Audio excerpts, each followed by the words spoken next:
Welcome to SIPAcon 2008. I have the distinct pleasure of welcoming Mark Dowds. He is the co-founder and CEO of Brainpark. Mark, welcome to SIPAcon. Thank you very much. Great to be here. I was reading your bio and it says you're an instigator. I just wanted you to elaborate on, what a disruption you have done in the industry and why you're an instigator. I know you have Irish heritage, but...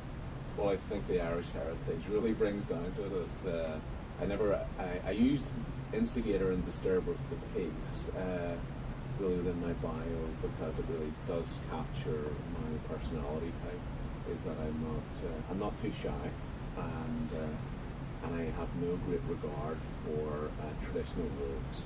So I think that most of that is that looking at what's happening around society, what's happening with enterprise.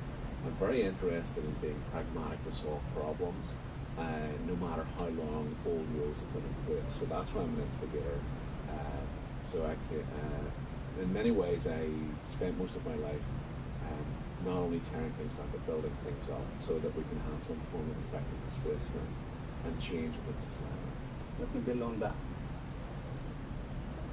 Things have already been torn down to a great extent, and they're going to be torn down further. Right. We talked about building things up. I want to take a two-pronged approach. One is the micro and one is the micro to the current situation that we are facing. How do people build up things? How does someone build up within this current context? Well, I think it's if within a startup, how do you build up in a really tough economic situation? Is you sit down and you look at your idea, you look at your company, and give yourself a really rigorous thought process to say, is this going to fly? Is this the best idea?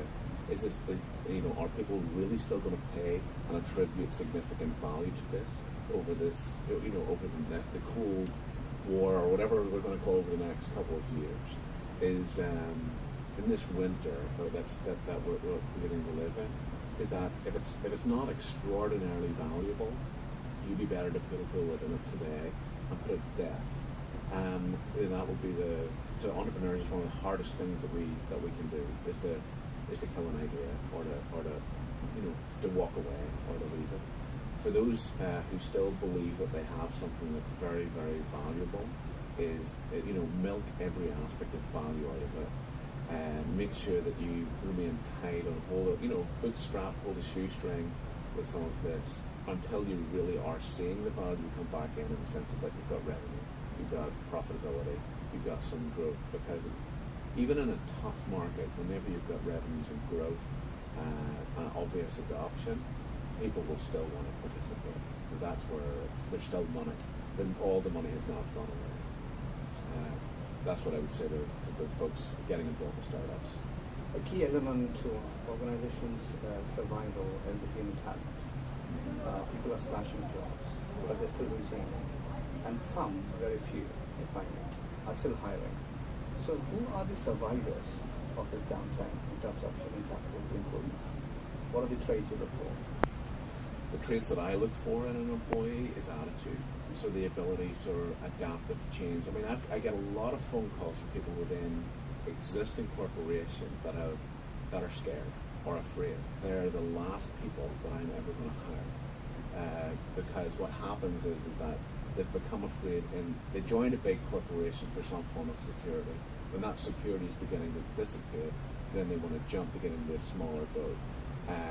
But the reality is that because for many they have a lack of experience in that, they don't realize the insecurity, the wildness, and the agility that happens in the smaller boat as it navigates through this great sea.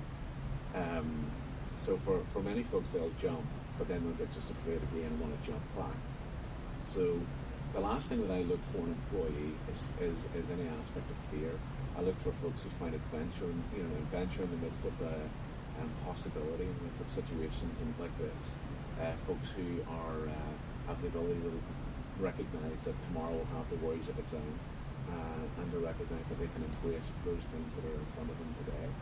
So in some ways, like even-keeled, level-headed people that see possibility in every situation. That they're yes people and not the ones that are immediately going there. Are there any particular challenges you see in your particular industry in that you think are enormous? Yes, I do. Where I'm in the industry, really around bringing, information management, collaboration, social. I'm seeing issues in that because there's rumours of folks going to say, well, let's get back to basics, business 101, get rid of all this fluff. But so people are getting really focused on the dollar or on the finance alone and negating some of the other important complexities of the game in which they play. That has an effect on us because then it's what people have a budget to spend for. As much as we believe it will bring more value, it'll bring more employee engagement, it'll bring more productivity, efficiency within a company. It's very difficult for someone to take that risk today. So a lot of folks become risk averse. I think that's where only the real pioneering leaders are still going to be engaging and adopting and trying to make stay ahead of the game and innovation. I want to take this to a different level. I want to get a continental perspective. Since you're from Ireland, there's a lot of technology happening. Right. You work with a lot of Indians, there's a lot of technology happening. Right. And you're based here in the Valley, which is the mother of all technology innovation. Are there any differences that, when brought together, create a beautiful synergy, which is absolutely required for a fact world that we're living in? Very much so. So my business partner, originally family from Kerala, was the co-founder of the company, and together we mock and we call ourselves Celtic Curry in that sense of that mix of the wild and the fiery Irish, the charismatic aspect of it, and with what he's got and what he's done is very, very intelligent, very smart, very, very, he's a thinker, strong decision maker, and the work ethics and how we begin to work, it's just, we're very bizarrely different. But we're dedicated to very similar values. So I think because we've got a Canadian office, an Atlanta office we've always in point time, and I'm here. I'm building a team on the business development side. Between the sort of the Canadian even peacemakers, the American fire, and some of the Irish and the Indian together, it's magic. It's absolutely wonderful. And for those that are within the company, we've realised that our job has really been to draw out the life, the passion, the contribution of everybody around us. What we've done together is, because of the difference, is we haven't tried to answer all the problems, but we've tried to really set up an environment where the collective intelligence can fly, can really rise to the surface, so that everyone has an opportunity to learn and grow with them. So I absolutely love it. It's eclectic, it's mixed, it's funny. I'm mocked because they all call me. I'm called the immigrant because I'm the white guy with the accent. So we have so much fun together. I think it's a real model for the future to learn between cultures, of how if we can sit and learn and dialogue together, the possibilities are endless. Never mind our heritage and our homes. I'm really excited about bringing this back to Ireland. A lot of the other folks in our team are excited to bring this to India, and expand it in Canada. So from an international growth perspective, we've all got connections, which I think is only going to be beneficial. Thank you much for sharing your experience. I really appreciate that. You're very welcome. Thank you for having me.